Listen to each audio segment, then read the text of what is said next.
DZRadio Tunes presents A Song Story, where the artists tell you the story about the song you love to hear. It was Year of the Cat. The year was 1977. I'm Al Stewart, and these are the sounds of the time.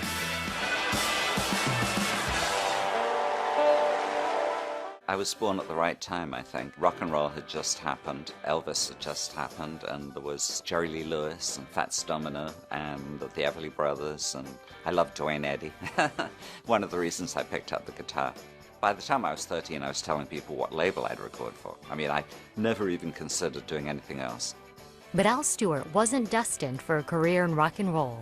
I was in about 5 local bands in my hometown of Bournemouth. They were all terrible. Eventually, I got the tape recorder out and started listening to myself. I was awful. I thought, well, what am I going to do? I mean, I'm in love with all of this, and I don't have this ability. Along came the person who kind of saved my life, which was Bob Dylan. And he couldn't play and he couldn't sing either. But he could do things with lyrics that were magical. Stewart gave up rock and roll and moved to London, where he became a fixture on the folk scene.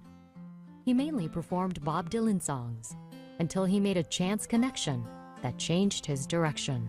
I was staying in the apartment run by a social worker, and she said one day, there's this American folk singer, and every time he comes to London, he stays here, and he's going to be in the next room to you, if that's okay. Of course it's okay. And of course this was Paul Simon. I listened to Paul writing songs through the wall. He would finish the songs, and then there's no one else in the apartment, and you have to play them to someone, so he'd play them to me. It was an education in how to write songs, and so I thought, well, I'm going to have a crack at this. Stewart focused on writing his own material, but even after releasing 4 albums, he was unsatisfied with the results. So I thought, what can I write about which isn't, my dreadful luck with love, and what can I possibly write about that I'm interested in? There was only one other thing that I was interested in which was history. And I thought, what would happen? Would it be a suicide move if I made an album exclusive of historical songs? I thought there's probably no commercial outlet for this, no one will buy it. Well, I did it, and I released it, and it was called Past, Present, and Future in 1973, and it immediately outsold my first 4 albums put together. And I thought, well, that's it. There's room for one historical folk rock singer in the world, and I'm going to be it.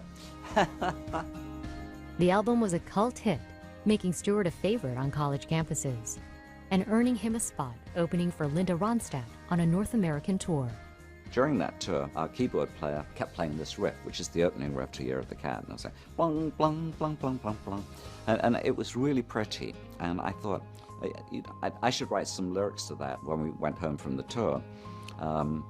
I wrote maybe, I think, 3 or 4 different sets of lyrics to it. At one point, it was all about a British comedian called Tony Hancock, and he committed suicide, and then the end of the line was, his tears fell down like rain at the foot of the stage. And it was called The Foot of the Stage. And I sent it off to the record company in America, and they said, we've never heard of Tony Hancock, but we love the music. Music is great. Can you write it about something else? And I had a girlfriend who had a book on Vietnamese astrology, and it was open at a chapter called The Year of the Cat.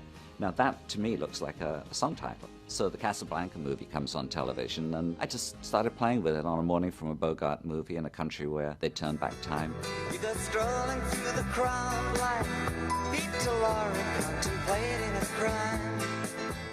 I set it in Morocco in 1975, which, according to Vietnamese astrology, is the Year of the Cat. It was too long and it was too cumbersome, and I thought it didn't have any particular commercial appeal, so I made it the last track on the record so that if people, didn't get that far, then it wouldn't matter. But when the Year of the Cat was released as a single, to Stewart's surprise, it started climbing the charts. I'd gone over to America to promote it, and I was driving down Sunset Boulevard, and the sun was shining, and Year of the Cat came on. It was the first time I'd heard it on American radio. When it finished, I thought, I wonder what else is on, and pushed the button, and another station came on, and Year of the Cat was on that one too. And I thought at that moment, you know what, this is a hit. I immediately went back to England, and I sold my house, and I moved to LA. And I've been in California ever since, because they still didn't play it in England.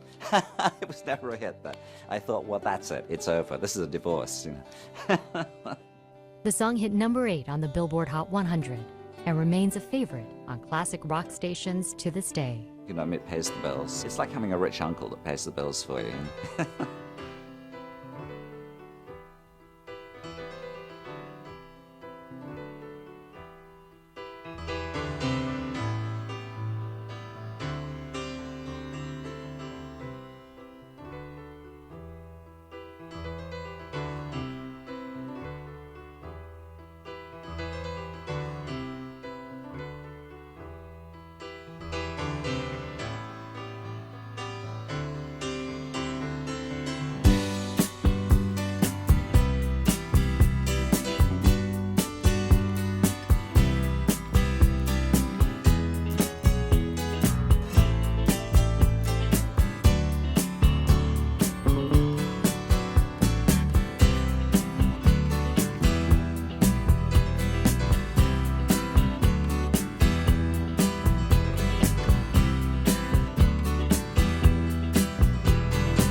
country where they turn back time. You go strolling through the crowd